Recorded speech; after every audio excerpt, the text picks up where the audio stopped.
Prenons bien garde de ne pas chercher à être en accord avec les hommes ici-bas, en harmonie avec eux et au même diapason, marchant d'un même pas, recherchant une certaine ligne de conduite en vue de l'unité.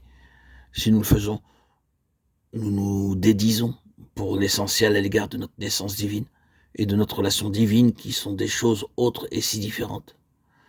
Paul déclarait à Timothée, « N'aie donc point honte du témoignage à rendre à notre Seigneur, ni de moi, son prisonnier,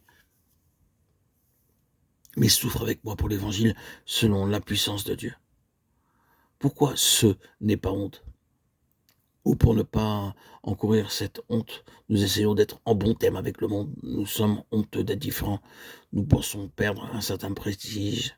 Nous pensons perdre de l'influence. Si nous ne sommes pas, d'une certaine manière, bien avec tout le monde, quelle tromperie! Nous jetons simplement par-dessus bord les valeurs mêmes de notre vie chrétienne quand nous agissons ainsi. Voyons comment cela se manifestait dans le cas du Seigneur Jésus.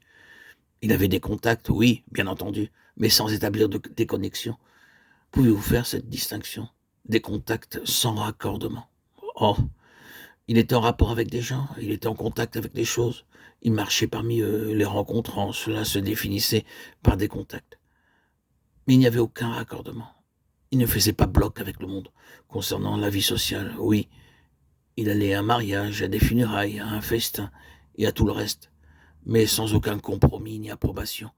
Il avait toujours une certaine retenue. Pas de compromis ou d'adhésion. Ce n'était pas du formalisme, ce n'était pas le fait d'une tension ou d'un certain particularisme. Vous appartenez à ceci, et moi j'appartiens à cela. Vous restez sur votre terrain, et je préserve le mien. Cela ne peut pas être dit par des mots. Mais beaucoup de gens, j'en ai bien peur, donnent cette impression. Non, il y avait quelque chose de spirituel en lui. Il s'associait bien, c'était l'accusation portée contre lui, qu'il était l'ami des publicains et des pécheurs, Matthieu 11, 19. Mais il n'était pas publicain ni pécheur.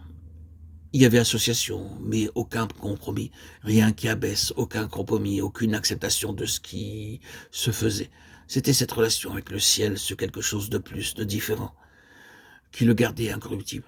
Il était incorruptible parmi tout le reste. Tout cela était résumé dans une de ces expressions. Je ne suis pas de ce monde. Jean 8, 23. Il n'y avait jamais eu auparavant quelqu'un d'autre qui, comme lui, avait porté le fardeau d'autres vies. Non, jamais personne d'autre n'avait eu une vie aussi marquée par l'intérêt porté aux autres, mais en même temps marquée par un réel détachement. Il y avait quelque chose là qui était différent, qui faisait de lui une sorte d'étranger, et tout le monde le savait. C'est une chose très importante.